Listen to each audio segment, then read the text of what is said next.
On this, Dr Muhammad Munir joins us live from Lancaster. Always a pleasure to have you on the show.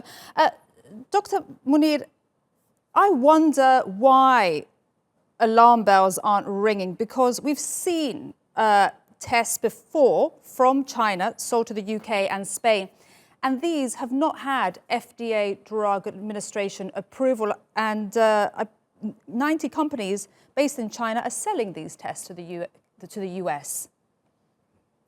Yes, I think this is really critical point to understand, because antibody testing is the way to reopen the lockdown and reopen the countries. So these must be taken very, very carefully, because that would not only define the success of the efforts that have been put so far, but also would alarm if there would be any other wave if prematurely the lockdown will be opened up.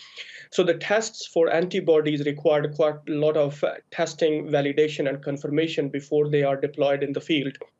So the problem from the beginning has been that every country has been overwhelmed with more of tackling the situation than developing the test, because this test required at least a couple of months of efforts to really understand which antibody is an appropriate antibody to be used for testing. So the effort has started, but then it required a lot of validation actually in the field before approval can be made.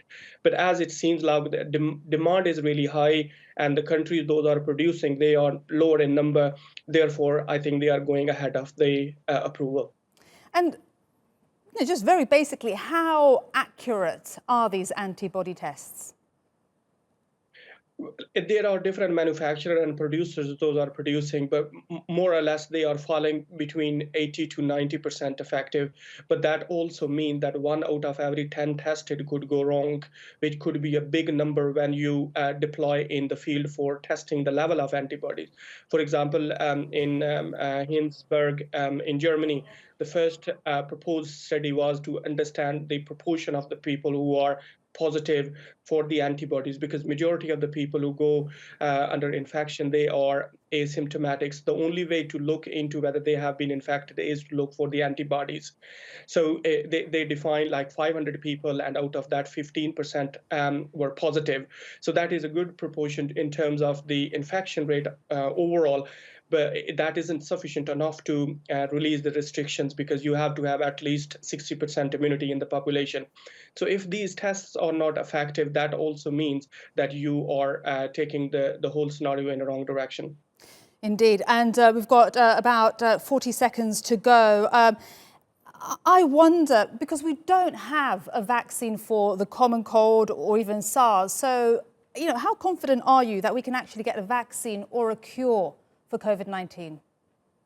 Yeah, that's a very important question. I think once we have a lot of time, we will explain that. But quickly to say is that there are few viruses, those have been very difficult to develop vaccines for example, HIV.